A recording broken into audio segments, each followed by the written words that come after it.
জাতীয় নাগরিক পার্টির এনসিপি আহ্বায়ক নাহিদ ইসলাম জানিয়েছেন, আবারও দেশে অস্থিতিশীলতা তৈরি করতে দিল্লি থেকে নিজের ভেরিফাইড ফেসবুকে দেয়া এক পোস্টে জানিয়েছেন।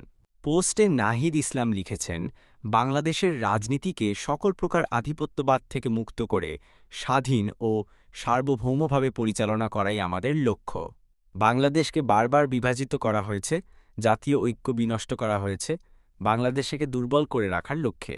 আওয়ামী লীগকে নিষিদ্ধ করার পর থেকে আবারও দিল্লি থেকে ছক আঁকা হচ্ছে দেশে অস্থিতিশীলতা তৈরি করার, দেশকে বিভাজিত করার, গণতান্ত্রিক রূপান্তরকে বাধাগ্রস্ত করে আর একটা ১/১১ বন্দোবস্ত করার পাঁয়তারা চলছে।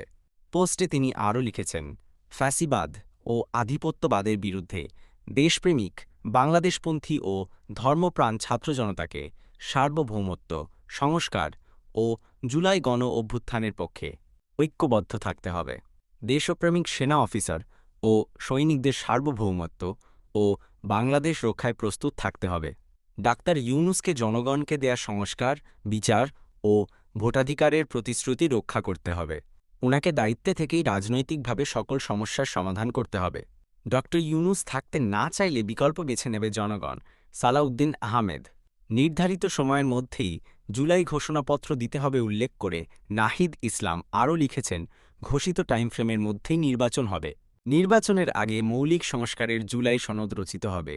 নির্বাচনের আগে জুলাই গণহত্যার বিচার দৃশ্যমান হবে এবং বিচারের রোডম্যাপ আসতে হবে।